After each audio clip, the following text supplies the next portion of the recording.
I would like to welcome everybody to today's webinar, which is part of our Improving Ohio's Health webinar series. Today's webinar is Prediabetes Screening and Coding, how to easily include both into your chronic care management program. Today's presenters will be Miss Cathy Costello with CliniSyncPLUS and Miss Diane Zucker, who is a coding consultant. We would really like to thank Diane for providing her technical expertise during this webinar, and also with the article as well that was co-written between Cathy and Diane. Diane is an absolute coding expert. Guru. She is an absolute guru. If your organization has any questions or needs assistance with some coding challenges, we will provide you with Diane's contact info here on the last slide of this presentation. And Diane, we just want to say that it's been an absolute pleasure working with you. And as a reminder, this webinar is supported by our work with ODH and CDC on hypertension and diabetes. Thanks so much, Scott. And thanks to all of you for joining us. I can't tell you how important I think this topic is today. I think many of you are, whether you're with a small practice or a large system, are really wrestling right now with how to do chronic care management effectively.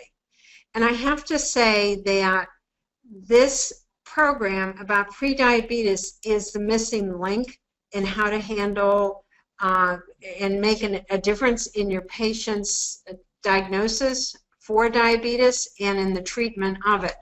I think you'll just be amazed at some of the statistics and to see where you can actually structure fairly easily a program that is going to impact their health and your management of your chronic conditions. So we're going to cover what is prediabetes, what the definition is and how it impacts basically the population as a whole, what tests you want to order to confirm prediabetes, and how to code for those tests when you go to bill. How prediabetes can become a part of your chronic care program, and then the last and most important part is how you can refer your patients to a diabetes prevention program.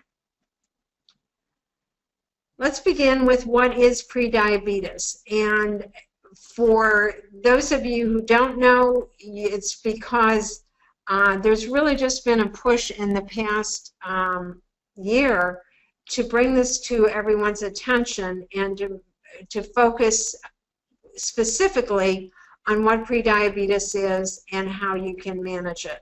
Prediabetes, as a technical term, means that a patient's blood sugar level is higher than normal, but not as high as to qualify them to be a type 2 diabetic.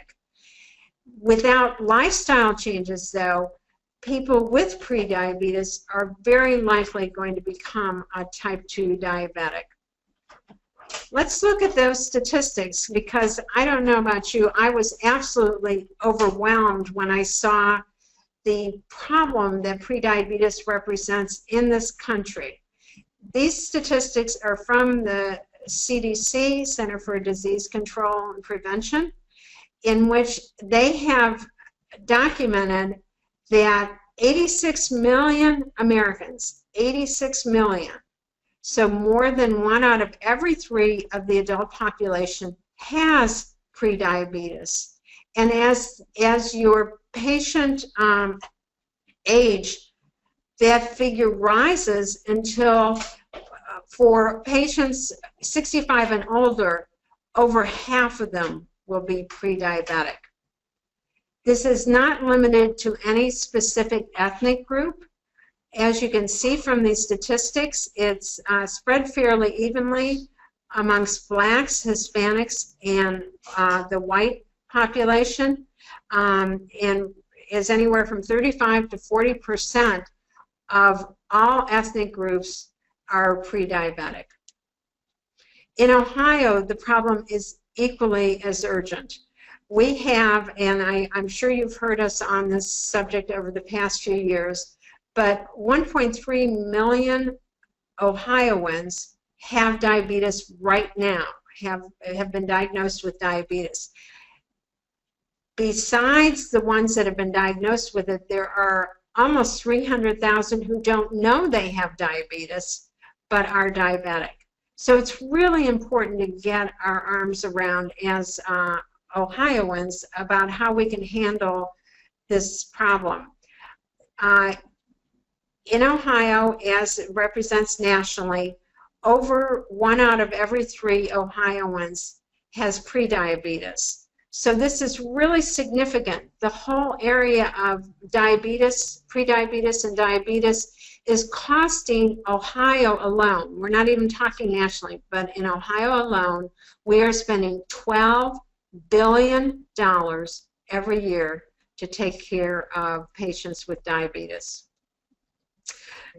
So let's look at the tests that are necessary to confirm diabetes or prediabetes, and with that I'm going to have Diane Zucker hop on and talk about the actual tests and how to order them. Diane? So, as we talk about diagnosis and prediabetes and the glucose components, remember that the data that you looked at the previous slide, you were looking at information that we know from laboratory tests and from other things that have been submitted through a way that can be captured.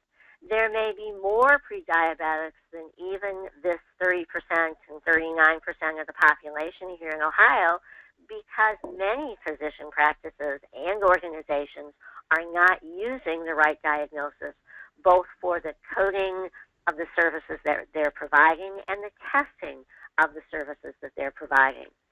So that when we talk about the use of the prediabetes ICD-10 codes, it is important to understand that the following 4 CPT codes are ones that you might be using internally or externally, depending on what kind of an office or setting you are.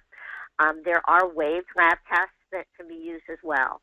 So the waived lab testing of the 83036 might be used within your practice if you know that a person is a diabetic or you know that they are a pre-diabetic.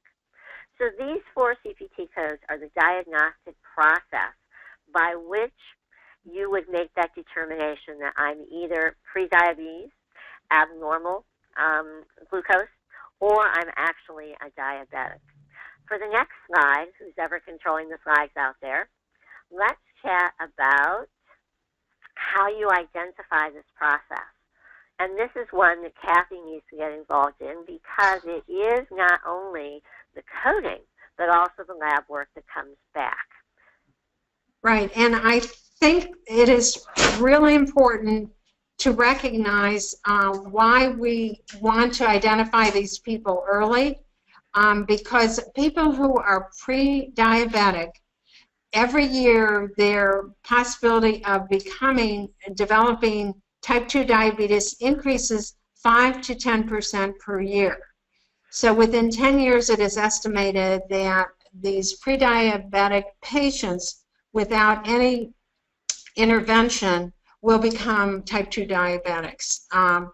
The cost obviously is tremendous for the country as a whole, but the most important point on this slide is the last one, and that by doing intervention on these patients, you can actually change the possibility of, or lower the possibility of these patients becoming type 2 diabetics by as much as 58%.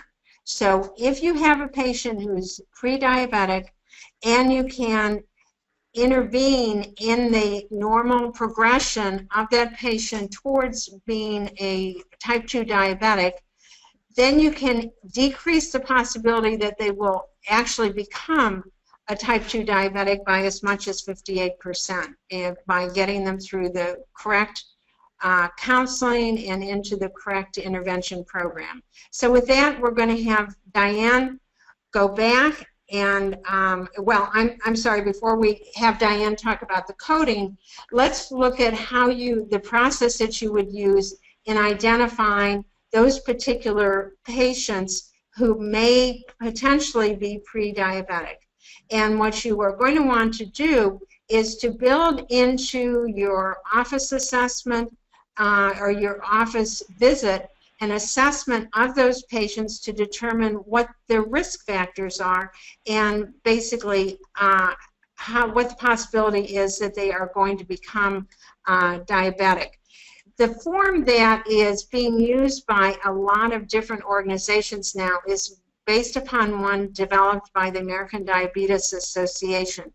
Very, very short form. We're going to look at it in the next slide. It only has 7 questions, so it's not going to take your patient a lot of time to fill this out, or if you want to administer it to them and ask them the questions, it won't take you but a minute to ask those. What you're going to want to do is use this assessment form if you have a patient who is 45 or older, or if you have a younger patient who has recognized risk factors for diabetes. So if they're overweight, if they have a family history, if it's a woman and she has had gestational diabetes, these are all factors, but we'll look at the whole list. It is very easy to get this form. The link is here for diabetes.org, and you can either download the printed version or you can actually use an online version. This is what the ADA's diabetes assessment form looks like. As I said, very, very brief, takes no time at all. The questions that your patient are being asked is, how old are you? What is the sex? Have you had gestational diabetes? Do you have a family member who has diabetes? Have you been diagnosed with high blood pressure? Are you physically active? And what is your weight based upon the weight chart on the right-hand side? This is all the information you need to determine the at-risk nature of the patient who's answering the question. Now, let's jump in for just a moment. Okay, let's back up to that slide for just a moment. And I'm going to provide Cathy with some information on all of you that this standardized risk assessment is a codable service, because as you are asking these questions, a patient may have a diagnosis code in your diagnosis listing that actually meets some of these criteria. Male or female, we would know. Age, we would know. But history of gestational diabetes for women would actually be a diagnosis code. Family history would also be a diagnosis code. Also, high blood pressure, hypertension, I-10 would be a diagnosis code. Physical activity, if your physicians were really good about looking at the Z codes, there are codes out there that identify lack of physical activity. And then if you're obese, we'll be talking about those codes in a moment. But this standardized assessment actually equates to one of those standardized risk tools that can be coded in 2017 with the CPT code 96160. So remember that these are the kinds of standardized things that can be coded as long as the points or the test results are within your medical record. Next slide. So Cathy, back to you in terms of the assessment. Oh, and now I'm going to talk about the diagnosis coding. So the next slide, this is the new code that came about on October 1st, 2016. This is that pre-diabetes diagnosis. This means that that individual, whether they're 45 or 35, meets the criteria by lab work, not by age and not by risk factors, but by lab work to be that pre-diabetic. The next slide looks at some of the components that we may be looking at in terms of diagnosis code. The age should hopefully show up as part of that medical record, as would the sex. But this is where I do have to have a moment about transgender individuals. An individual for sex, this definition is based on their sex at birth. If you ever have a client or a patient who has gone through gender reassignment surgery, There is a Z code out there that says that they have completed their gender reassignment, but the sex in terms of prediabetes is their sex at birth. And so if I am looking at someone who has had reassignment, I would still make sure to know and identify, yes, today you are male or female, but if you are male and transition from female, did you ever have gestational diabetes? Because that's the one code that may be present in someone who has gone through sexual reassignment surgery.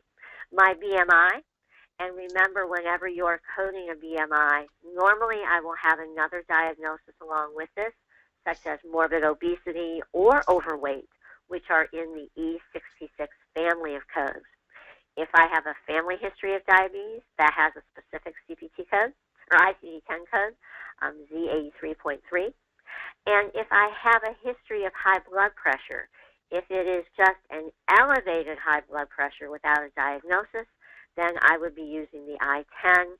If it is a hypertensive urgency or an emergency or unspecified, that might be coded with the new codes from October 2016 in the I-16 family, I-16.0 or 01. If there are other hypertension diagnoses that are coordinated with heart failure, heart disease, renal failure, renal disease, and those are also in the I-11, I-12, and I-13 category.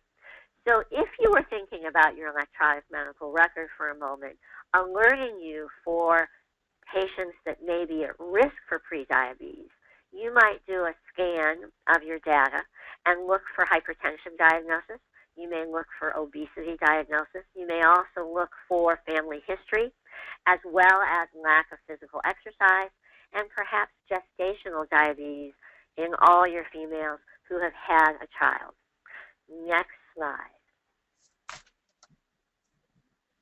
So when we talk about Medicare coding for prediabetes and lab tests, and even some commercial insurance companies, when I have a diagnosis of prediabetes and you're sending a service in as screening, my screening diagnosis for diabetes or prediabetes is that Z13.1.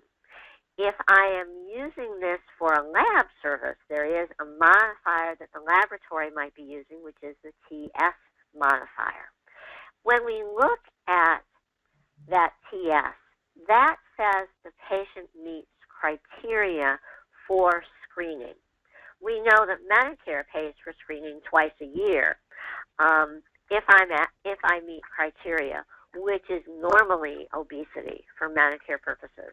If I have a BMI over 31, they consider that sufficient to bill for you to order and perhaps bill for screening once or twice a year. If I have high risk factors, such as gestational diabetes, family history of diabetes, those components would be why you might test someone who was under the age of 65, or you might be testing them more frequently based on weight gain or secondary factors. So that TS modifier is how you identify to a Medicare, or how the laboratory identifies to Medicare, that you've done that screening and that I meet the criteria for that coding and billing of services. If I do not meet criteria for a commercial insurance company or even Medicare, I still can be screened at least once a year for diabetes, even if I have a BMI of 28 or I have a family history but no current issues. So remember that you can always screen your Medicare patients, and even now almost all of your commercial insurance patients, at least once a year, using the Z13.1. Where you add the modifier, and you add the modifier to the CPT code, is that I have met the criteria. So you've gone a step beyond just screening to saying there's a higher possibility that I may have be in that prediabetes state. Our next slide looks at how we might use these codes. So if I have that individual who has hypertension, who has a BMI over 30, who have dyslipidemia, and we haven't even talked about the lipid codes, which are in the E family. Those individuals meet criteria. Or I have had a previously elevated glucose, which might be that R code that says elevated glucose. When Medicare processes these claims, there's no copay and there's no deductible. They can be repeated every 6 months. We talked about twice a year. Other payers often will allow you to repeat the testing based on what those circumstances are. If I have positive issues, then most commercial insurance companies look at that as diagnostic. If I am looking at Encounter for screening diabetes and I have multiple issues, family history, remember that Z code, my age, my BMI of between 25 and 30. This is the time frame when Medicare may pay once a year or twice a year if I have secondary issues, say, of gestational diabetes or family history or other components, such as lack of exercise or my favorite, going back to dyslipidemia again. So it's the diagnosis that's in that individual's record and on that claim form. Medicare has no copay for screening, and Medicare, again, you can do it more than once a year. And other payers, such as Anthem Medical Mutual, United Healthcare, those are based on the coverage process. When I'm just looking at screening for diabetes without a modifier, that might be someone who has never been screened before, or they've been screened and there are no lab results that indicate elevated glucose levels. And Medicare also will pay for that minimum once a year. And most commercial insurance companies follow that same process. When we talk about the screening process, that last box, I cannot use that screening code if I have a disease or condition. So once you've identified that I am pre-diabetic, you're not using the Z13.1 unless you are also using the TS modifier on the lab work. Likewise, once I have prediabetes or diabetes, I'm not using just the plain screening diabetic code. And if I come in with gestational diabetes, then I am not screening for diabetes. That gestational code would be used. After I've delivered my baby, and it's been 6 months post-delivery, I then can go back to screening. But normally that is not until at least 6 months after delivery on a pregnant woman's scenario. Let's look at the next slide. If tests confirm prediabetes, this is the next step, and this is where Cathy talks about moving on in terms of your intervention. One thing that comes up when a patient is identified as prediabetes, there are now training and education programs to help me avoid becoming a diabetic. That's that diabetes prevention program that Cathy's going to chat about. But it is not the referral for diabetic education. So that when you are making a referral specific to diabetic education, the prediabetes diagnosis would not be the one that would be used. Cathy, you can take it over now.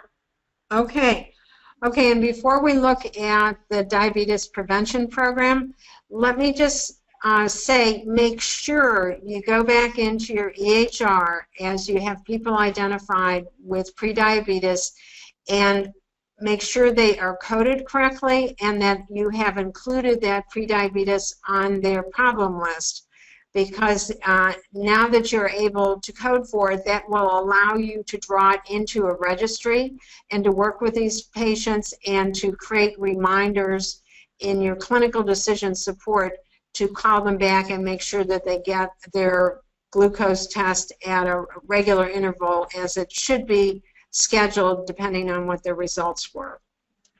And so, this diagnosis also supports the frequency of visits, so that if you have someone who is pre-diabetic, it would be expected that you would be seeing them at least twice a year, perhaps more frequently, and having that testing as part of that visit. So having this diagnosis in your EHR is critical.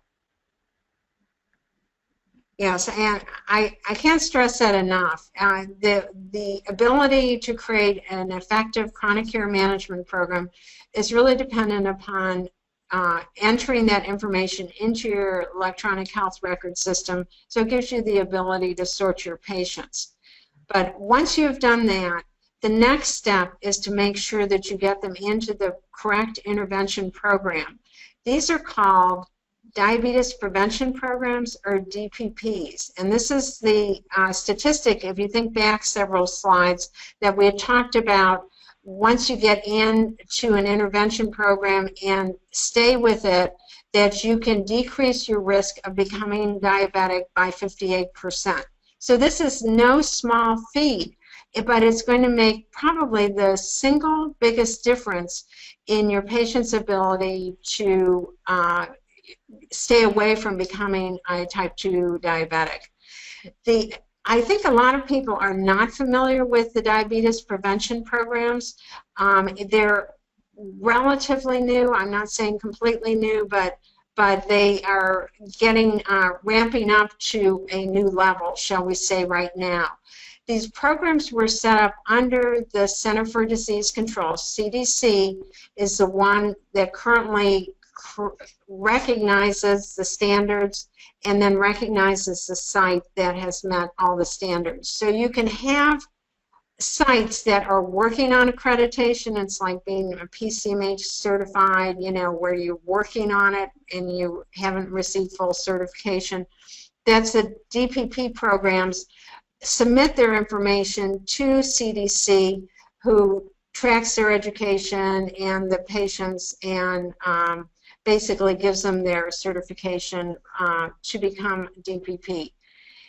In Ohio, you will see in your handouts, we actually have a list of all the sites in Ohio that are currently recognized as diabetes prevention programs. And we'll look at that in just a minute. But I want to explain what the DPP program does that makes it so successful. As we said, it goes to lifestyle changes for the patients or the participants, teaches them about nutrition, how to eat healthier, how to exercise better so that they can, and basically how to cope better overall. The goal here and the single biggest driver of success in the program is to see if the patient can decrease their weight by 5%. And if they can do that, you will see a much greater possibility of successfully avoiding type 2 diabetes. And so as part of that, the whole DPP is set up as a program that has a 6-month and then a follow-up 6-month maintenance program. But this is information that you can get from your local diabetes prevention program. And Ohio is very fortunate. We have almost 30 sites around the state currently recognized by CDC as a diabetes prevention program.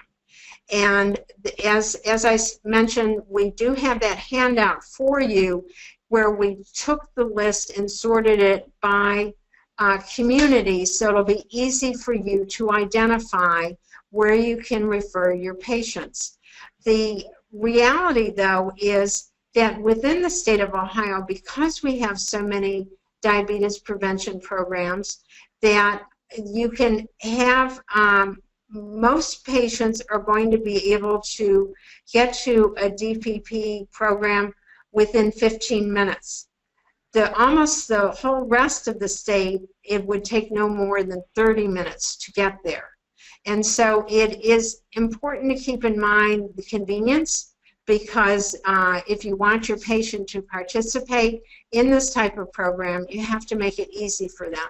But what I would suggest that you do is, if you have not been referring your patients to a DPP site, that you look through that list and identify sites close by.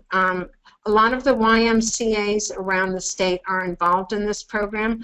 A lot of hospitals are involved in this program as part of their outpatient wellness program. And also a number of the county health departments are also participating as DPP sites. So that you're going to have quite an assortment of places where you can make this available to your patients on the local level that should make it easy for them to participate, because their participation is going to be the key to keeping them healthy. And if you don't know about your DPP sites, do take a minute there's information there about the websites and also the phone numbers, and contact them and see how you can refer to them easily. And I think that will make the biggest difference in managing your chronic patients who have diabetes.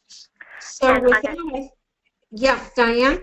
And on a side note for this, is when you have someone who's active in a DPP program, whether it's a formal program or some patients have hooked into a Silver Sneakers or a recreation walking and weight loss program, but once a patient has identified that they are indeed in a DPP program or thought process, you should be aggressively making sure that you have their BMI documented and as part of their medical record at every visit, so that you can show whether they are losing weight by their BMI changes or perhaps, unfortunately, increasing weight, because the ongoing payment for DPP programs and the initiation for this for commercial insurance companies and Medicare Advantage plans is to show success for these programs. And the best way to show success is through laboratory testing and improvement, but also BMI weight loss. And that's very important to show that someone has indeed, engaged a program, lost weight, maybe quit smoking, but loss of weight is one of the most important things. Okay. Yeah. Go ahead. Oh, sorry. We wanted to share some information on our next webinar that we have coming up, which is effective use of patient portal, teaching your staff to teach your patients. This webinar will be focused on some marketing techniques to get patients more involved with the use of your patient portal, and also on some techniques you can use to share some educational information. You get a chance, go to the CliniSync website, sign up for our newsletter. Dottie puts together a wonderful newsletter. Yeah. Let's look at the questions, though. I think it's important that, and please note, here's Diane's information, and the last slide is the contact information for both Diane, myself, and also the Ohio Department of Health's program for the Bureau of Health Promotion.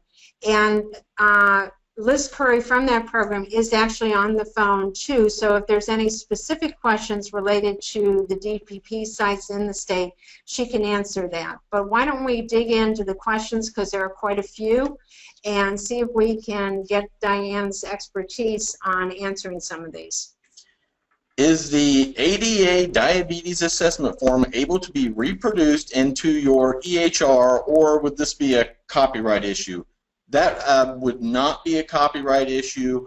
I would work on pulling that form or recreating that form as a documentation template or something that can be acted on it within the EHR. And the thing that you want to keep in mind here is, as I think most of you know, we are moving up as far as certification of EHR systems. This year and next are going to be the big years to move to what's called 2015 edition cert, or stage 3. And a lot of the vendors will be incorporating new templates that go to chronic care management.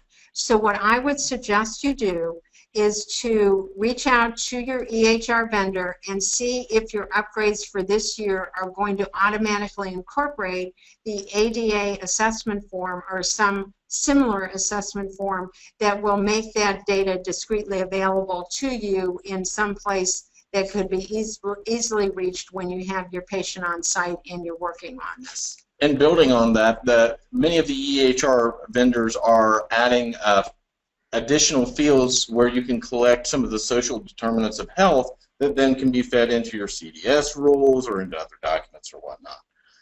Next question. Can billing for the assessment be done by any specialty or just by a primary care or an internist? Diane, that's yours. Anyone who comes in contact with an individual who has the risk for being pre-diabetic, such as OBGYN, internal medicine, primary care, endocrinology, so that any physician practice who believes that this patient is at risk could, do this, this standardized assessment and bill for it, and use either the symptoms or the risk factors or the pre-diabetic process.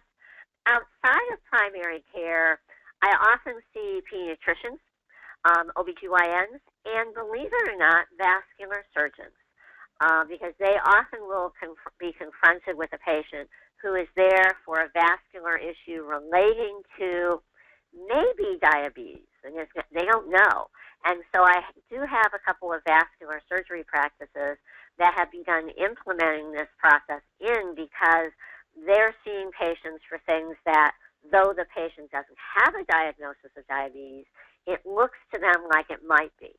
So yes, you might have a surgical practice or a medical specialty practice, nephrology, where they're confronted with patients where diabetes and pre-diabetes often is part of what their constellation of conditions are, but this specific patient doesn't have that diagnosis. When it comes to screening testing without the TS, often commercial insurance companies do limit that to the primary care specialties, which are OBGYN, pediatrics, primary care, family practice, and internal medicine. But Medicare does allow the expansion of screening services beyond that primary care base.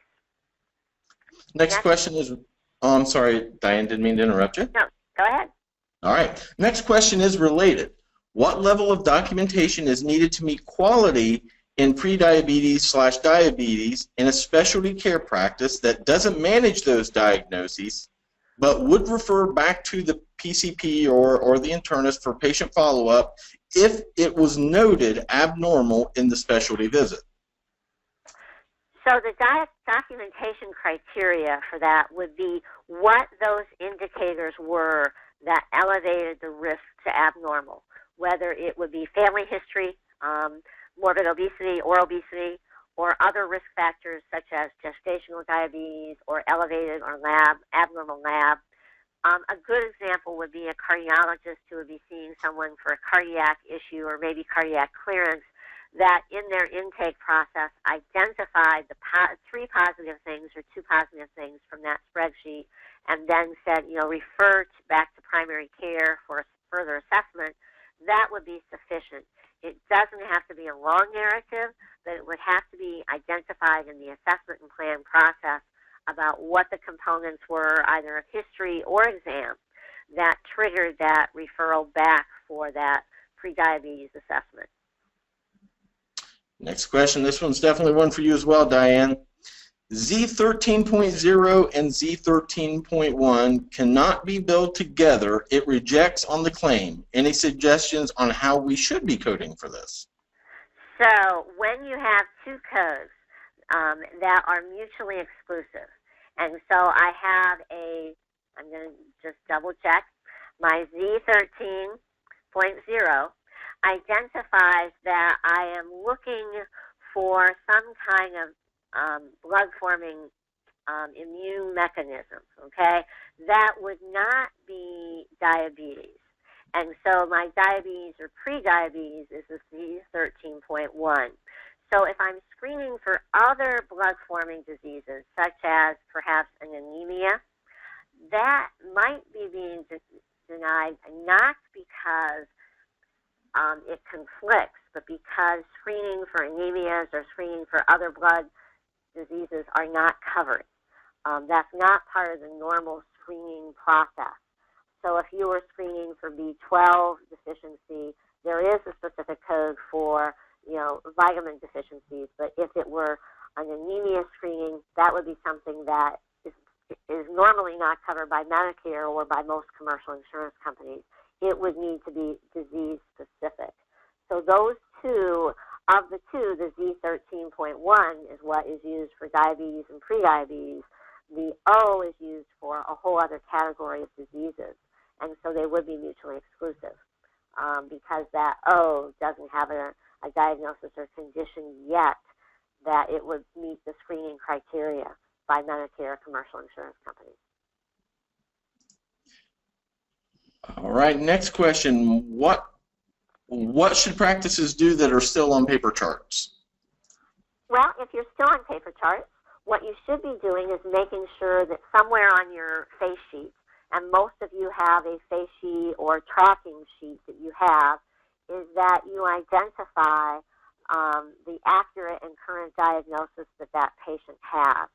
So that once I'm identified as pre-diabetic based on my risk factors, that would be highlighted somehow, and that would be presented or tracked in a way that you could manage these patients for follow-up appointments as well as referrals.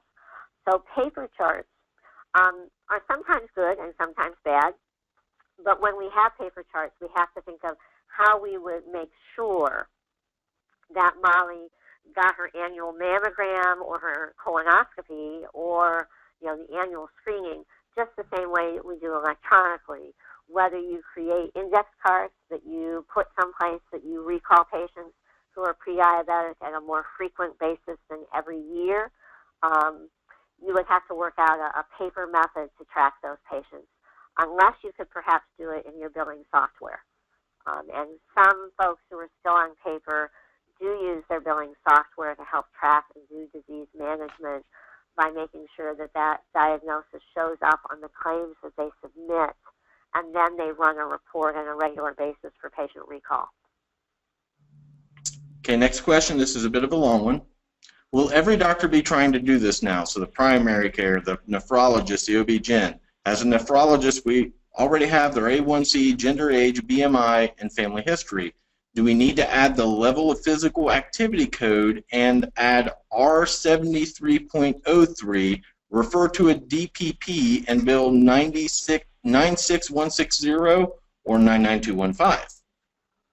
Well, remember, when you are, the more hands in the kettle and the more individuals stirring the pot, raises two concerns. One, it might raise a concern of multiple testing for one patient.